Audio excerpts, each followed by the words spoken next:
আসসালামু আলাইকুম।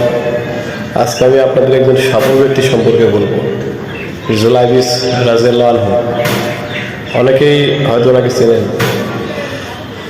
যিনি মদিনার একজন আনসারি সাহাবীর মেয়েকে বিয়ে করেছিলেন। তো মসজিদে যাওয়ার পথে এক পাশে পড়ে থাকতেন জুলাইবিস রাদিয়াল্লাহু আনহু, এবং আকারে খুব বেশি বড় না, ছোট সাইজের একজন সাহাবী।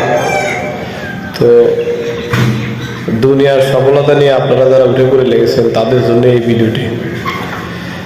তো হযরত মুহাম্মদ সাল্লাল্লাহু আলাইহি ওয়াসাল্লাম একদিন নামাজ পড়তে যাওয়ার সময় জুলাইবিস রাদিয়াল্লাহু আনহুকে বললেন, হে জুলাইবিস, তুমি কি বিয়ে করবে না?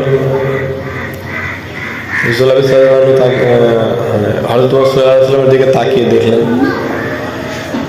তারপরের দিন আবারও হযরত মুহাম্মদ সাল্লাল্লাহু আলাইহি ওয়াসাল্লাম আবার বললেন, হে জুলাইবিস, তুমি কি বিয়ে করবে না? ওই দিনও কিছু বললেন না। তারপরের দিন আবার হযরত মুহাম্মদ সাল্লাল্লাহু আলাইহি ওয়াসাল্লাম জুলাইবিস রাদিয়াল্লাহু আনহুকে বললেন, হে জুলাইবিস, তুমি কি বিয়ে করবে না? তখন জুলাইবিস রাদিয়াল্লাহু আনহু বললেন, আপনি কি আমার সাথে মশকরা করছেন? আমি আমার মতো একজন মানুষের সাথে গিয়ে মেয়ে বিয়ে। পরে হযরত মুহাম্মদ সাল্লাল্লাহু আলাইহি ওয়াসাল্লাম বললেন, তুমি মদিনার অমুক আনসার সাহাবীর বাড়িতে যাও এবং তাকে গিয়ে বলো যে নবীজির পক্ষ থেকে বিয়ের প্রস্তাব দিয়ে তুমি তার বাড়িতে গেছো।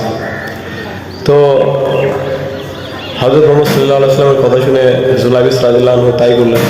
মদিনার এক আনসার সাহাবীর বাড়িতে গেলেন এবং তাকে গিয়ে বললেন, আমি হযরত মুহাম্মদ সাল্লাল্লাহু আলাইহি ওয়াসাল্লামের পক্ষ থেকে আপনার মেয়েকে বিয়ে করার জন্য বিয়ের প্রস্তাব নিয়ে আসছেন।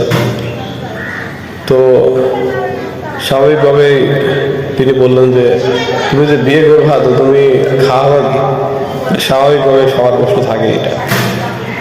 তো আরো অনেক কথোপকথন হলো, এক পর্যায়ে নাই করে দিল প্রায়। তো ঘর থেকে এই কথাগুলো শুনছিলেন ওই আনসার সাহাবীর মেয়ে। ঠিক তখনই সে বের হয়ে আসলো বাইরে, এবং বের হয়ে আসার পরে তার বাবাকে বলল, তুমি জানো এই প্রস্তাব কে পাঠিয়েছে?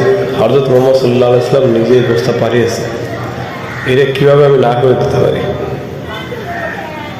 তো আল্লাহর ইচ্ছায় তাদের বিয়ে হলো। তাহলে বিষয়টা বোঝেন, জুলাইবিস রাদিয়াল্লাহু আনহু পড়েছিল কোথায়? সে বিয়ে করলো মদিনা।